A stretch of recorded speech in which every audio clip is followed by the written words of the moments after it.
Psi-Ops the Mindgate Conspiracy is a violent third-person shooter released for the PS2, Xbox and Windows in 2004. It shares a lot of similarities with Second Sight, a game developed by Free Radical and released around the same time, but I'll cover that game in another video. Personally, Psi-Ops is one of my favourite games of the 6th generation console era. People that have played it love it, but it's not overly well known, so it could be classed as a hidden gem. You play as Nick Scryer as you awaken in a cell with no memory of who you are. You discover, with the help of a woman called Sarah, that your memory was wiped so you could infiltrate and take down a terrorist organisation called the Movement. This group consists of Psi agents that each specialise in a different psychic power. As you progress through the game, you rediscover your Psi abilities. Flashbacks serve as training sessions when you first relearn an ability. These 6 powers are telekinesis, remote viewing, mind drain, mind control, pyrokinesis and aura view. Telekinesis is the first power you learn and it will be your go-to move during the game. You can pick up items and throw them at enemies, or you can pick up enemies and throw them. You can also use it in ingenious ways such as levitating and moving an object while you're standing on it. With the PS2 having pressure sensitive buttons, the harder you hold down the telekinesis button, the higher you'll levitate an object. Remote viewing allows you to have an out of body experience. This lets you look through doors and walls into other rooms to find hidden codes and see how many enemies are waiting for you. Mind drain allows you to absorb an enemy's mental energy. This energy is used for all psychic powers. If you mind drain an enemy while they're unaware, it will make their head explode. Mind control lets you take full control of an enemy. You can turn enemies against each other or make them kill themselves. Mind control is also helpful to reach certain switches that Nick can't reach.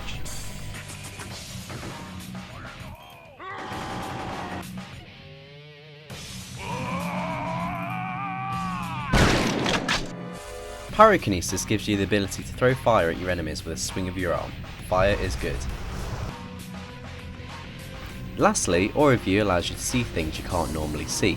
These include footprints, writing on whiteboards, invisible mines and aura beasts, which are creepy monsters that reside outside of our reality, but can jump into ours.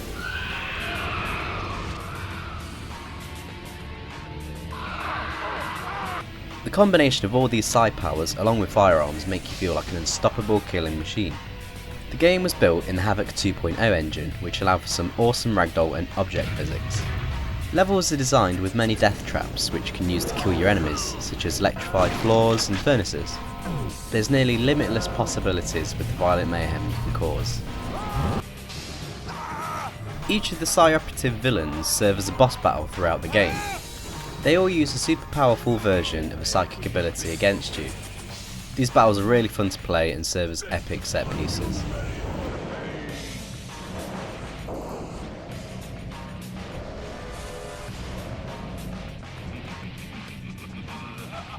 During the main game you can find hidden guard gnomes which unlock secret levels. These levels usually serve as a short fun challenge such as escaping a room or using telekinesis to play some bowling. There are also a lot of extra modes such as an arcade mode, a boss rush and a cooperative mode. The co-op mode isn't fun at all though, as 2 players control 1 character, so it's a huge task just to do anything.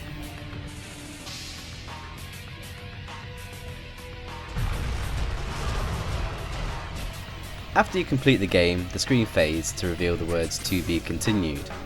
Unfortunately, we almost certainly won't see another Psi-Ops game due to the developer Midway going bankrupt in 2009. The game was also subject to a lawsuit in 2007, which Midway won, but didn't help the cause for a sequel to the game. Overall, Psi-Ops is such a fun game for causing mayhem with psychic powers. PS2 games are super cheap right now, so there's no excuse to find a copy of Psi-Ops, dust off your PS2 and have a blast.